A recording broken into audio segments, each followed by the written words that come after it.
Nakaraan sa Ask Kagira, sumagot kami ng 10 questions ni Cooking ng ina mo at sa loob ng 10 questions na yon ay pinakain niya ako ng 2 nakakadiring pagkain. Ngayon kaya, ano kaya ang mga ipapakain niya sa akin at sino-sino kaya ang mga sasagutin naming questions? Let's move on! This is from Zeus Soriano. Sino po yung best friend forever mo kahit walang forever? Meron kong friend na 10 years na kaming friends. Si Teddy Mapa yun. Na-meet ko siya ng high school, taga-Pabete siya, taga-Ateneo mo. Tapos yun. Hanggang ngayon, best friend mo pa rin? Oo, for me siya na nakaka-intindi ng todo sa akin. Yung mga kagaguhan ko, kabaliwang buhay. Kasi alam mo kasi sa mga sa panahon ngayon eh, parang may tinatawag tayong temporary friends na... Katulad mo. Grabe ko lang mo, sagot. Ako naman, ang best friend ko si Haronse. Best friends kami nung ano pa lang, nung kabataan pa lang namin. Nagbabakla ka. Yes, nagabaklaan na kami, tapos lagi kami partners in crime, pag sa mga lagdian, tumatawid kami ng ilog para lumandi. Oo, tapos di na kami nakakabalik kasi umulan, yung ilog tumaas. 12th question is from Russell Norman Panganiban. Dahil di nasama ang tanong ko noon, sa mga bagay na nangyayari sa'yo, are you happy and content? Well, ako, yes with reservations. Very Agong Moreno. What are the reservations? For 2. For 2. Reservation for 2. Charot. Okay. Wala ha. Kulang lang kasi ng drive siguro for me. Things can be better. You know? Ako naman, yes, oo, happy ako sa situation ko ngayon, but I am not yet contented. Siguro hindi ko pa na-reach yung goals ko talaga. Oo, I have the status of, you know, being a YouTube celebrity. Pero I mean, hindi pa ako contented kasi hindi ko pa na-fulfill lahat ng dreams ko. So I guess pareho tayo na things can be better. Pero Yes, from our own striving siguro. This is from, this is... That's us. Kim Watson! This is from Rose Ann Germanota de Villa. Sino ang favorite Disney character ninyo? Maleficent. Why? Nung minsan nasabihan na rin nanay ko na nag-raise siya ng isang taong puno ng kadiliman ng puso at ako daw yun. So, Okay. I believe I'm the mistress of all evil. Pero, to people I don't like talaga, I am a bitch. Sobra. But if I like you, I will support you all the way and do everything I can for you. We have the same favorite character. Siguro kasi yung ibang tao kasi sinasabihin ako maldita daw ako, bitchesa daw ako, ganyan-ganyan.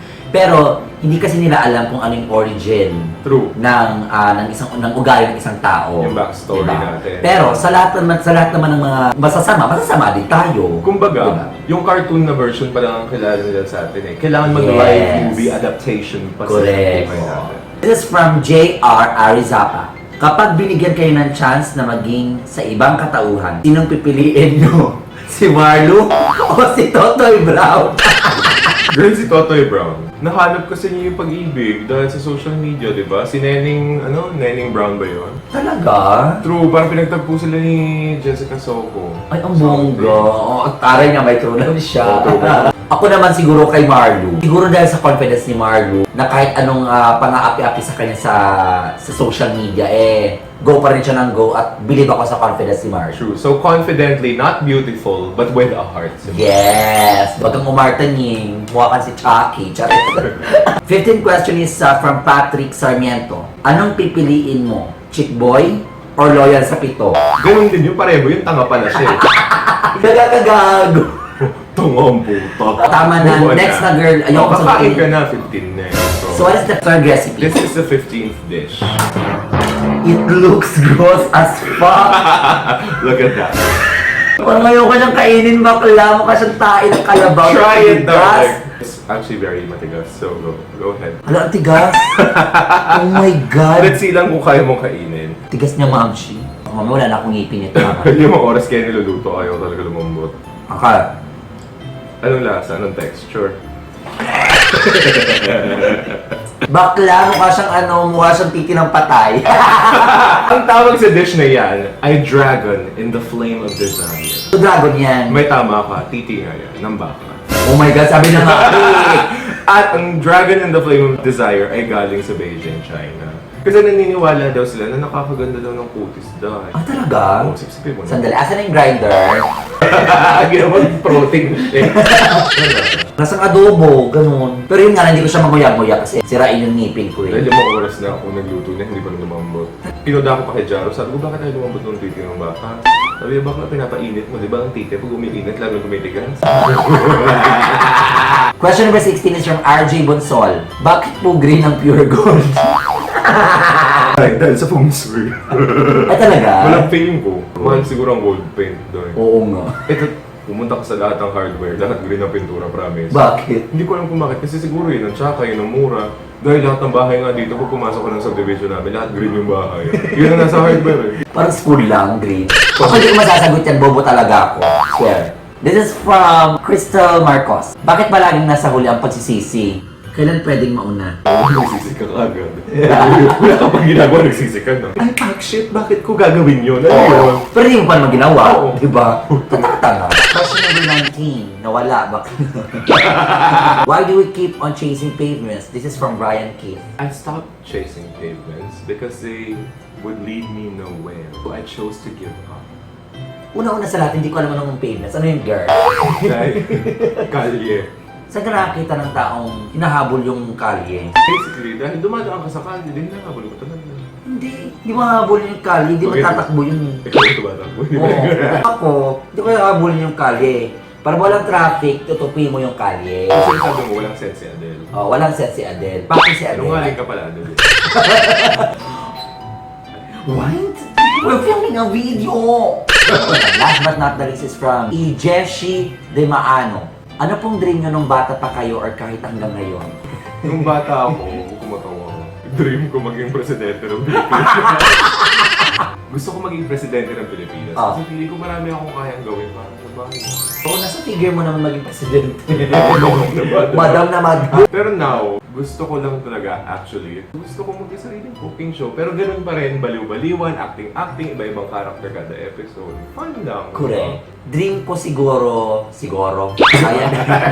Dream ko na magkaroon ako ng projects na marami. Ano ka lang daw lagi, pero dumadaan ka sa background. Okay na ako doon, kahit ako yung puno doon, gano'n-gano'n. O, siniskwela. Hindi talaga. Ang gusto ko lang talaga para maging isang icon like Michael V. Kilala siya ng tao bilang parang chameleon na kaya ang lahat. Chameleon, no? Chameleon. Binago na. Binago na pala siya. Guys, para sa akin kasi, I have so much respect for you. Isa ka sa mga icons ng YouTube na ina-idolize ko. At feeling ko naman kayang-kaya mong marating yung Michael Bay. Mukha pa lang eh. Hawig na oh. Kapal mukha mo, bakla ka. Nakakaya naman sa'yo, Marisa Sanchez. Excuse me. Tingnan mo sa angulo to. Isa Calzado. Okay, go. Kabilang angle. Dalawa, kalsado. So that's it for today. Wait lang. May isa pa tayong dish na naawa naman ako sa'yo dahil sa lahat ng pinakain ko sa'yo.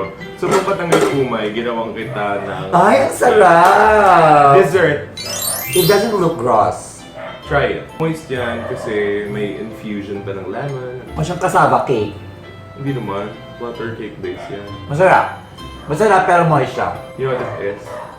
What? Lemon and semen cake. Bakla kayo nagaling yung semen! Basta next week ako magabi. Huwag mo nang alamin ko. Bakla! Nakakabili! Pero sabi mo masarap! Masarap siya, pero ba't may semen, girl? 1 tablespoon lang naman. Tay, kahit na ano to, lasunan tayo, lasunan. We're sisters, Hindi right? sa akin yun, promise. At ang semen daw naman kasi, kaya daw ginagamit pang luto.